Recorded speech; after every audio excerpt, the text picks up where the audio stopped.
What's going on, guys? It's Jimmy here with your $1,400 third stimulus check update and daily news report. Man, it's just 2021 is turning into a crazy year. Let me know if you're dealing with inclement weather. I seen down in Texas that as far down as Texas that they have gobs and gobs of snow, and I seen a video of a truck sliding down the street just from backing out of his garage sideways. So yeah, I'm here in Northeast Ohio. We're expecting about a foot of snow tonight alone. I don't know if you can see some of the snow out that window right there. But yeah, we're getting a lot of snow. Let me know where you are down in the comments if the weather is bad where you are. I know snow across the entire United States is not very common. So let me know how it's going for you. If you're in risk of freezing in your home, if you don't have heat down south, or if your heat's not working well, you might want to keep the water on some of your faucets to keep the water not on all the way, but just like running very little to keep the water moving through the pipes so they don't freeze. That's a little trick if you are down south and don't have heat in some of those homes. That's something you can do. But yeah, my thoughts and prayers go out to everybody dealing with inclement weather tonight and tomorrow because yeah, 2021 is not short on surprises yet so far this year. Don't forget, if you're new to the channel, make sure to subscribe down below so you don't miss out on updates on the third stimulus check update. We also cover the mortgage and rental assistance here on this channel, student loan forgiveness, Social Security increases, the $3,000 to $3,600 child checks that are going to be in the third stimulus check package, as well as the unemployment boost and pretty much anything else that you can think about getting money from the government, which a lot of people say is due to us during this once in a 100-year pandemic. We need help. So I will keep you updated. Don't forget to smash the like button and let's jump right in. A surprising report from the World Health Organization that went to Wuhan, China, has found signs that the original outbreak was more widespread than previously thought and actually came earlier than previously thought. The virus was already spreading widely throughout Wuhan, China by December of 2019 and had already mutated into more than a dozen strains before the end of the year, the World Health Organization investigators said on Monday. There was a team of experts probing the virus's origin in China, said that they had found evidence indicating the spread of the virus in Wuhan had been far more widespread in late 2019 than Chinese authorities admitted at the time. Gee, imagine that. Quote, the virus was circulating widely in Wuhan in December, which is a new finding, the World Health Organization's lead investigator on the mission said. This news of the virus' more widespread transmission comes just a day after the White House Biden administration called on China to provide all the data they have gathered related to the virus and stressed the administration's, quote, deep concerns regarding reports indicating that China was stymieing World Health Organization investigators. The White House says, quote, we have deep concerns about the way in which the early findings of the virus investigation were communicated and questions about the process used to reach them. It is imperative that this report be independent, with experts finding free from intervention or alteration by the Chinese government. To better understand this pandemic and prepare for the next one, China must make available its data from the earliest days of the outbreak. Officials on the World Health Organization team have blamed China's government for allegedly pressuring them to say that the virus was imported to China from abroad, a counter to the Trump administration, which spent much of 2020 attempting to blame China for the virus's spread, even often calling it the China virus. So yeah, let me know your thoughts. Do you ever think we'll get a real answer out of China about what happened when that outbreak started? I don't know. Let me know your thoughts down below in the comments. On stimulus, first up, I want to remind you guys that the government has approved billions, I believe it's $2 billion for funeral expenses related to the pandemic. This will be retroactive back to last year. So if you had a family member that passed away from virus-related issues, you can get up to $7,000 in reimbursement from the federal government. This money is already passed. It's from the second stimulus check package, although they are still trying to figure out how to start the program and how to apply to it. So although it's passed in the second stimulus check program, it's not quite available to everybody, to anybody yet. But I will keep you updated. If you had a family member pass away, make sure to keep your certificates and any information, medical documents, or anything that you might need to prove to the government that it was related to the virus, so you can get reimbursed up to $7,000 in costs. So I will keep you updated on this channel when more developments come out. Next up is unemployment benefits. The current proposition in the third stimulus check package is for unemployment benefits to go up to $400 per week from the current $300 per week bonus money that is on top of the state unemployment benefits. So this is expected to happen when the $300 per week ends, which is in mid-March. Will then kick into $400 per week and will go until the end of August, which likely will be extended again with another stimulus package probably before then. That might be the fourth or fifth stimulus check package, because the fourth stimulus package, the Build Back Better package, has already been announced and will likely be done and through before that. But you never know, they could extend it again through that package also. So even if they pass this third stimulus check package here in the next week or so, then they're still going to let the $300 per week money run out, because that's already been allocated from the second stimulus check package. Then it will go to $400 per week starting when that money runs out. As President Joe Biden and the White House team seek to get some approval from Republicans for the third stimulus check package, they're considering it a bipartisan package because they're starting to get support from Republican mayors and governors across the United States that are saying, yeah, our state needs help. Our state needs help. Dozens of states need help. And they're not really sure why Republican congressmen and congresswomen don't want to vote for the third stimulus check package. Now, as some of this support from Republican governors kind of trickles up to Congress, they may end up getting some votes for this or possibly the next stimulus check package. But remember, they're going to pass this bill likely with the reconciliation process, which means you don't need a single Republican vote at all.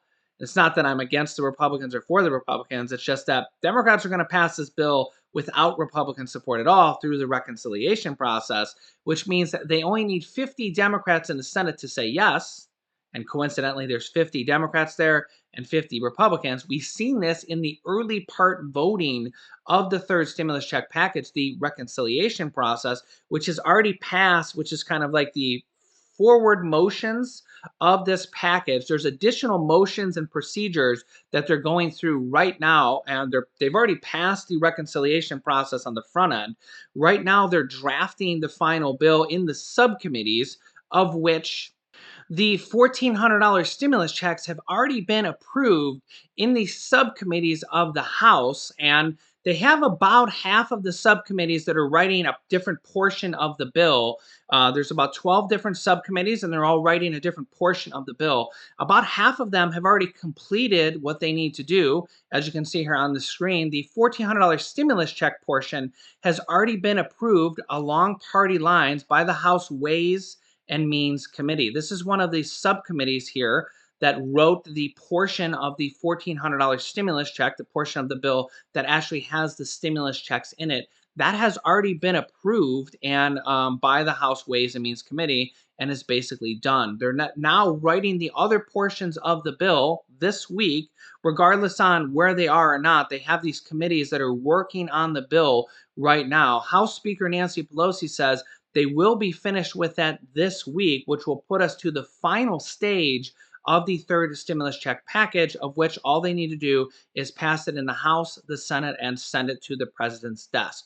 So we are almost at the final stage of the third stimulus check package, and Nancy Pelosi says that this part will be finished this week. One of the hurdles that may come about to this package is that House Speaker Nancy Pelosi has included the $15 an hour minimum wage in the third stimulus check bill, and that could be a roadblock or a hurdle as there's at least two Democrats in the Senate, Joe Manchin and Kristen Sinema, that do not want to approve the $15 an hour minimum wage. In addition to that, there's a person in the Senate called the parliamentarian. As you can see here, Senate parliamentarian Elizabeth McDonough will soon play a crucial role in determining whether President Biden's proposal to increase the minimum wage and other components of his $1.9 trillion stimulus package will make it through Congress. The parliamentarian is considered the legislative referee, and she is tasked with deciding if provisions like raising the federal minimum wage to $15 an hour are allowed to pass the Senate with a simple majority vote under the special process known as the reconciliation process. The parliamentarian will pass judgment on what elements of Biden's plan comply with the Byrd Rule, which lays out detailed requirements for protecting legislation from filibusters through the reconciliation process. Basically, to pass through this parliamentarian approval, basically, each thing has to affect the budget. This is considered a budget reconciliation. So the question is, does the $15 an hour minimum wage affect the federal budget? And there's cases for this and against this because technically the federal government isn't the one paying for the federal minimum wage, but it does affect the budget on a monetary ground. So it'll be interesting to see if that passes. Honestly, I think it's about a 50-50 chance right now that this bill may or may not get passed ultimately with the $15 an hour minimum wage. Now remember, as you can see on the screen here, the $15 an hour minimum wage does not go up immediately. It would go up $2.25 immediately from $7.25 to $9.50, and from there on out will go up $1 to $1.50 per year until it reaches $15 an hour by 2025, or for tip people like restaurant servers, 26 and 27 would get to $15 an hour. But the real question is can they pass it with that in there? And honestly, they may end up having to take this out and try to pass it at a later date. But if they go to try to pass this at a later date, right now there's not enough approval for it because, well, they would need every Democrat in the Senate to pass it with the budget reconciliation process. And if they can't do that, they're going to need 60 votes in the Senate, which would require Republican support. And Republicans would never go for this in the Senate. Maybe in the future they could pass a compromise proposal, such as what Senator Joe Manchin has proposed for his state in West Virginia, of raising it by about 50% as opposed to more than double, basically raising the minimum wage to around $11 an hour with a gradual step up also. So a lot of people say they should not be raising the minimum wage right now during a pandemic, when about 20% of small businesses have already gone out of business. And raising the minimum wage will likely raise prices across the board for food and goods and gas and services because, well, all those companies will have to pay more money to their minimum wage workers, which would probably raise the cost of goods across the board. So there's some pros and some cons for it, and you can let me know what you think. If you're making minimum wage or less right now, or I'm sorry, if you're making minimum wage or close to it, this would probably be a good thing for you personally. But for anybody that's not, then it's probably not a good thing for them. If you're making somewhere around $15 an hour, it's likely that you would get a raise in the future because if you're in a more skilled position and minimum wage goes up to $15 an hour and you're making $15 or $16 an hour now, it's likely that you would get a raise too because, well, people would just leave the position if it's a skilled position, but only getting paid near minimum wage. But the problem is as all wages go up, which was what would happen, all prices go up too. The only prices that won't really go up is if you're locked in a home right now and you have a home mortgage. Well, your payment's going to stay the same. If you have a car payment right now, that payment's going to stay the same because you've already signed the contract for that. But when you go to buy another car down the road or another house down the road, then that stuff might there. But if you plan on staying in your home for the next 10 or 20 years, well then, and you get a minimum wage increase if someone in your home's making that, then that would help you, as your home mortgage would not change prices because, well, that's already locked in. Let me know your thoughts down below in the comments. The $15 an hour minimum wage might not make it in the final passage of this bill. I will keep you updated with all the different things in this stimulus check package, and I will have another video update for you guys tonight at 11 p.m. Eastern Time, which is 8 p.m. West Coast time. You won't get a bell notification likely for that, as we finally fixed the bell notifications for this channel. So if you want to get notifications, subscribe down below. Click the bell icon to all notifications so you get a notification when we go live. New videos come out every day at 10 a.m., 3 p.m., 8 p.m., and 11 p.m. Eastern Standard Time. I will keep you updated with all the breaking news. You can click this top video here to watch my newest stimulus check video next. And this video teaches you how to start your own business selling products on Amazon FBA. I have dozens of students that have replaced their 9-to-5 income selling products on Amazon, and I teach them how to do that. Click on one of those videos to watch them next. Thanks, guys, and I will see you in the next video.